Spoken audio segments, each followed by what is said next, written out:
First off, I want to say thank you so much for getting and trying the CRM. I hope it makes as big of an impact on your business as it has mine. I also know that it can be a little bit overwhelming learning a new software, especially when it has so many different features and stuff. So my advice would be just keep it super simple. I would start with just processing some leads through the CRM so you can get an understanding of its basic core features and start to see how it can be used as a tool to help your business. So I just want to briefly go over how and where I would start. And then as time goes on, when you have a couple hours in little pieces and chunks, I would sit down and I would go through the onboarding and get something set up, like get your phone set up, get the email set up, integrate the calendar. But just to start, I wouldn't even worry about importing past clients or estimates. I would wait a little bit for two reasons. One is I think it'll be nice if there's not a lot of contacts in the CRM, so it's nice and simple and easy to see and understand, and just run some leads through it so you can get an idea how it works. Also, after you use this a little bit, I think you'll understand when you do import stuff like, hey, I want to have these things included, and you won't really understand and know that till you use this a little bit. So when you first start, you're going to have to manually enter your leads. But I would say the end goal is to set up all the automations to where all that is done for you eventually. But when you first start, there's two main ways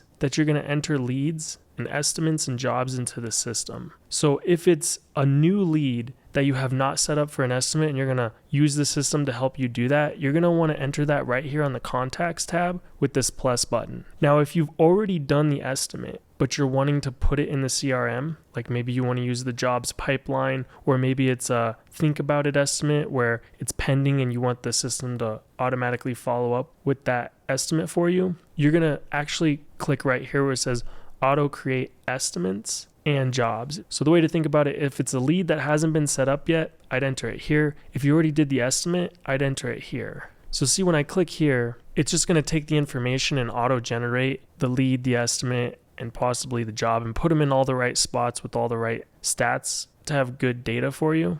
And when you come down to the estimate outcome here, so you can see if I put booked on the spot, it's going to ask for a close date, versus if I put think about it, it's going to ask when you want to follow up with them. So it'll know, hey, if it's booked, then we need to create a job.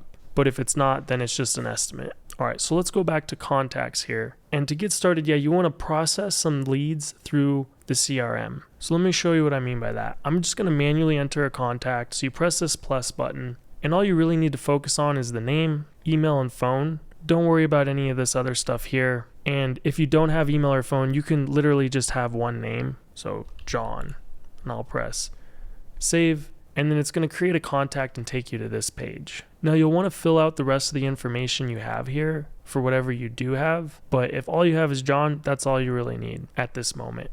But let's say you're talking to John and he starts mentioning the address. As soon as you start typing numbers, you'll see it'll start predicting what the address is, which if you've ever been on the phone trying to get an address, you know that's super helpful. He's like, yeah, 2564 Glendale, and you just click that and you're like, oh, okay, yeah, that's 80538, right, in Loveland. It's like, oh, yeah, and just saving you time. You'll notice this year built right here. You don't actually have to fill that in. The system will automatically look up in public records when that house was built and put that in for you. So right when I press save, it'll start doing that in the background, which for us is helpful. We want to know if the house was built before 1978 to know if it has lead, especially on exteriors. So this type of work here, you'll just put, this interior, exterior, maybe it's both. Is it commercial, something else? You'll put that in there.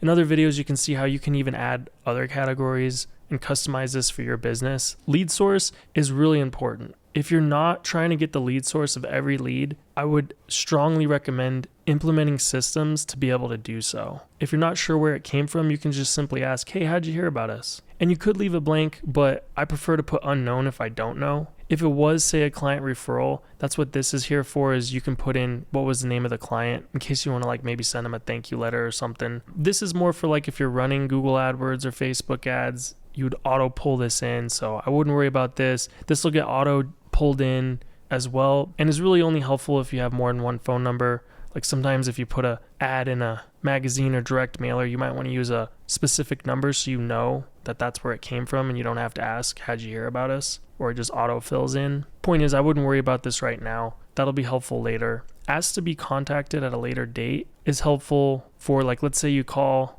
John and he's like, hey, I'm really busy right now. I'm gonna have surgery on Monday, but after I'm all healed up and stuff, I do want to paint. So can you give me a call in like a week? You would just come in here, select like a week out, and then when you press save now, it's going to automatically move this lead to the right spot in the pipeline, basically contacted, follow-up needed. And then when you're on your contacts page, you'll notice there's this new and lead call list here. Your lead call list is going to list all the leads that you should be trying to contact right now to set up estimates. And you'll notice John's not there. John will appear here in 1 week or whatever date you put on there. And that's all you got to do is put in the date, press save, go to the next one. So I'm going to load some fake leads into here to show you of how this is designed to be fast. And in the beginning, you'll manually be entering this, but as time goes on, you'll want like your website, when somebody fills out the form, for it to just come into the CRM. And that's what this new list is for, is all the new contacts that have come into your CRM. If you connect your phones, every phone call is going to create a new contact and it'll be in this new list. And then you and anybody else that works with you periodically wants to come into this new list, and you'll see it says 1 in 10, and you can just click through the list quickly here and organize these new contacts. So that's why this relationship is the very first field. So sometimes on those contacts form on your website, you'll get solicitors trying to get you to sign up for a loan, or even a scammer, or maybe it's just a vendor trying to get your business. This is especially true with phone calls too. So you can just quickly be like, oh, that was a solicitor. Save, go to the next one. Oh, this one was just a subcontractor looking for work. Save, go to the next one. Oh, this was a lead. So I'm going to label it as a lead. And then you're going to try to set this lead up with an estimate. So after you set up your phones, you can call them right here. You can just press call. It'll start dialing. You could also send them a text, email. You can also automate this stuff and have it happen right when the lead comes in. But let's go ahead and look at this lead real quick, and you'll see all these lead stages. Basically, if you simplify it, there's 3 things. There's maybe, yes, and no. So these first ones are maybe, right? Like, it's not necessarily new anymore because I have called them, so that's contact attempted. Some systems like Yelp or Thumbtack maybe have a messaging system and they haven't messaged you back. Maybe you, like that example I gave, John, you contacted, he told you to call back in a week. That would be here. Normally, we don't manually put stuff in reschedule. I'll show you in a little bit how the system will do that in case you get a no-show or they cancel their estimate. And then unresponsive is just for those leads you keep calling, but they never get back to you. The yes would be estimate set.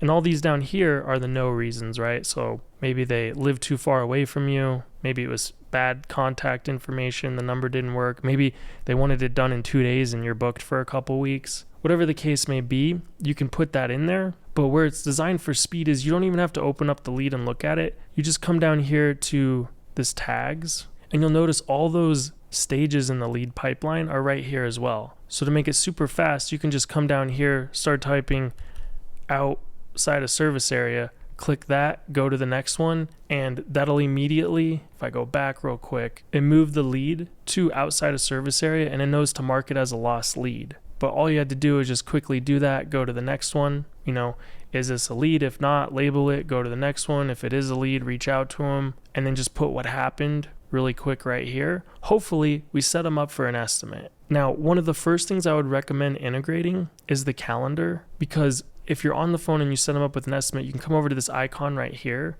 press add. You'll have your estimators calendars here to choose from. If it's just you, there's just one. And then all your open spots will come up here. And this is linked with whatever external calendar you're using. So like we use Google Calendar. So this will immediately put it in the Google Calendar for you with the information you want to see, with the address. So when you're driving, you can just get GPS instructions there. And you don't have to manually enter in all that information. All you have to do is pick a time, and you're going to set up what days and times you're available here and connect this with an external calendar. But for right now, while that's not set up, you would just come to the tags here and put estimate set, and that's all you have to do. Now you'll notice this estimate done is also there, and that's one of the stages. You actually never select estimate done and set. The system will automatically do that when you say what happened at the estimate, which I'll show you here in a minute. But if it is an estimate done and set, remember, you're just going to come here and enter it right here rather than entering it through the contacts. So let's go back to my new list, and you'll notice it's shorter now because I cleared some of those out. But let's just, for an example, show this one. I'm going to come down here and say estimate set. And then here in the middle, this shows you everything that's happened with this contact in chronological order. So you can filter it if all you want to see is your text messages. You just do that and it'll just show your text messages. But you'll notice what it's showing us in here is, this lead was new and now it's under estimate set and it created an estimate. So by just adding that tag, that's some of the automations it ran. Another one is if you don't have a lead source and you set an estimate, you'll get a notification from the CRM just saying, hey, notice this contact was set without a lead source. You should enter a lead source. And that just comes from experience knowing that, these kind of things happen. But if you want complete data, you need those kind of processes and systems to help you have the best data as possible. All right, so these little squares in here are showing you opportunities. So you can actually view them by clicking here, and on the bottom left corner here shows you what it is. So this is the lead, this is the estimate, but let's go to opportunities. And the big three are leads, estimates, and jobs. So if you look right here on this drop down, we've got our estimates, jobs, and leads. There's some other opportunities or pipelines here that I'm not going to touch on, but it's basically just for hiring painters or subs. I've also got this refund eligible leads because, if you're buying leads and you get a bad one, it's nice to kind of track it. You don't have to use that, but it's there for you if you want. So if I go to my estimates, you'll notice that estimate I set up is right here under estimate set. You'll notice there's a number. It says 1 right there. That should be how many estimates are actually set up right now. So if you look in your calendar and you have 6 estimates set, it should say 6 right here.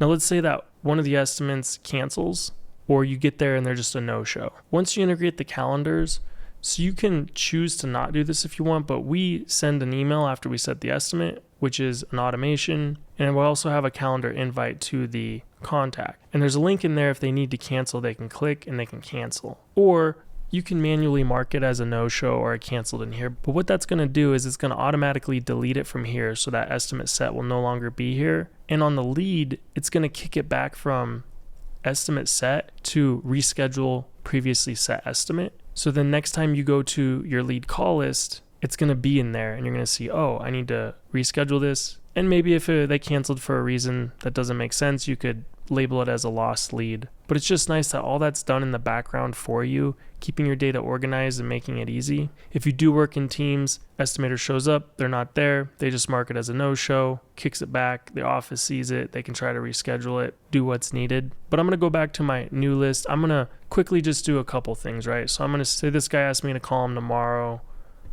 Let's say this one I actually set up an estimate. So I'm going to set it up for this Wednesday at 10 a.m., book appointment. We'll also book this guy up for an estimate. All right, now you'll see that the new is empty because I cleared all them out. If I go to my lead call list, you'll see there's some leads in here that I need to call. And I can quickly see, oh, I've tried to reach out to this guy, I haven't got a hold of him. Looks like I got a hold of this guy, but I'm trying to get a hold of him again. I could open this up, look at the notes, call him again. All right, so we've got these 3 estimates set. Now, I would recommend getting in the habit of doing this live. So you download the app, and while you're at the estimate, I would actually say what happens. It's a great habit to create. If not, though, I would try to audit it once a week. Like if you're working in teams, it's like for my estimators, it's like your stats have to be in 1 hour before the team meeting each week, getting that weekly habit. So these are your estimates. And the way to open the estimate is you click anywhere on this white tile square here. If you actually click on the name, it'll take you to the contact. But to open the estimate, you click here and this opens up. And when you open it up, you'll see you've got the details and the estimate info. And all you really need to focus on here is the stage and the opportunity value. So you'll notice the stage is all the different stages that could happen with an estimate. And they're the same stages that are right here. So if you're going to say what happened at the estimate, hopefully it's booked on the spot, but maybe it's think about it, other estimates, or maybe it was a no. They went with a different company. They didn't like the price, whatever the case may be. But let's go ahead and I'm going to put think about it. And I'm going to say, it was about 3,600. Not sure what options he's going to go with, but I'm going to give what I think he would go with, just so I have good data and kind of know what the opportunity value is there if we were to get this job. Then you go to estimate info right here and you fill out the rest of this estimate information. So when did you do the estimate? Maybe you did it last week, or maybe you did it today. I'll just put now for today. Now the estimate follow-up date is when are you going to follow up with this estimate? So I love filling this out when I'm at the estimate, because if I'm talking, they're like, you know what? Let me think about it. I'll give you an answer on Tuesday. It's like, great. Do you mind if I follow up with you on Tuesday if I haven't heard from you? And they're like, yeah, go ahead. So I'll just immediately put in Tuesday, the day they said, right? Like if it was this Tuesday or something. Your estimate close date, you're going to leave blank until you actually close it. But what happens is now that I put that in, the system will automatically follow up with them on June 18th, which is just nice because you don't have to remember to do that. It does it automatically. If we leave this blank, it defaults to 1 week. So if I press save here, 1 week from right now, it will follow up with them. And the system will look at the contact information and see if it has both the phone number and the email. If it has both of them, it'll alternate. First week, it'll send a text, then it'll send an email and go back and forth. If it only has a phone number, then all it'll do is text each week. It won't text them at 3 a.m. if you're entering your stats all late. It waits till it's appropriate hours to text, but it'll either default to a week or you can put in a date that works. And under marketing templates, you can see the text it's going to follow up with. So there's 6 right here, and you can see what it says. If you wanted to say something different and customize it to your liking, you can just come in here and write what you like. Now, if you don't want it to follow up, you can click this remove contact from all follow-ups right here, press update, and it'll remove them from the auto follow-up. You'll see we've got some other things here. For my company, we take deposits, but if a customer doesn't want to give a deposit, we'll still do business with them. I just have the estimators check here because our estimators get paid commission and they don't get paid until we get a deposit or after we produce the job. Digital estimate is a situation like they live in California and they have a rental here and they want to get it painted. So digital would be like you never actually got to meet them in personal. It was all digital. You just did it over email. You don't have to use these and you can get rid of them if you don't like them, but that's why they're there and that's how I use them. The two you want to keep though are these. So yeah, you turn that on and it won't follow up with them. And then this re-add is when you want to put them back into the automation. So essentially what happens is it follows up with them and then say they like respond, say they say, hey, I'm still thinking about it. That's going to remove them from the auto follow-up because we don't want it to continue to follow up with them after they've given us an answer. So it alerts you like, hey, this person replied. You'll read the reply and it's either going to be like, oh, it was a lost one, I need to change it to went with other company, or it's something like that, like, hey, I'm still deciding, don't know yet, I'll let you know soon. In that case, you would click re-add to the follow-up. You could change the date to when you want it to follow up with them again. And again, if you leave it blank, it'll default to 1 week. So you can see that moved it over here. All right, so let's say what happened at this guy. I'm going to say I booked it on the spot. We'll say it was 62:35. Update, I'm going to go to estimate info. We'll say we did it today. I'm going to put a close date since we did book it. I got a deposit. Everything's good. Just press update. And that's how you say you booked an estimate. You'll see that it automatically moved it there. It marked it as 1. And now we can see, hey, we've got 1 for this amount. And as you get more and more in here, it's nice to see, how many estimates do we have set? How many do we have booked? How many are still pending?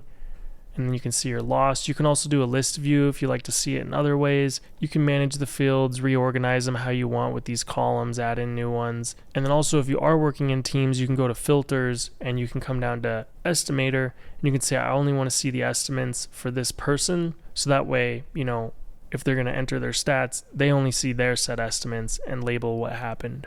All right, so I labeled both of those estimates as booked, and what that'll automatically do is if I go to my jobs now, you'll see I've got these jobs created. So it does take 5 minutes for it to process. So after you mark this as booked, wait 5 minutes and it'll show up in the jobs. But now you can see we've got this jobs pipeline of not ready, ready, in progress, done, not paid, done and paid. So you can manage your jobs here. And let's go ahead and open up a job. You'll see it has all the same info, but we can go to this jobs info here, and then we can put what was our labor cost, what was our material cost, what was the other job related costs. So you can do job costing. So you could organize this in a list view, or you can even export this as a CVS, but you can see, okay, what was the job size, 6,500 here, and then what was the labor and materials. So you can quickly see what your gross profit is on your jobs, take total revenue minus total costs and get your gross profit and just have that all organized and laid out for you in the CRM. So you don't have to use these things, but the more data you collect and the more you can incorporate that into your systems, I think you'll find as you grow and get bigger, it'll become more and more important and useful. And you can utilize the CRM as a tool to help you do those things in a fast and efficient manner. And this will help just keep everything nice and neat and organized for you. You can create dashboards with all different kinds of customizations to see your stats.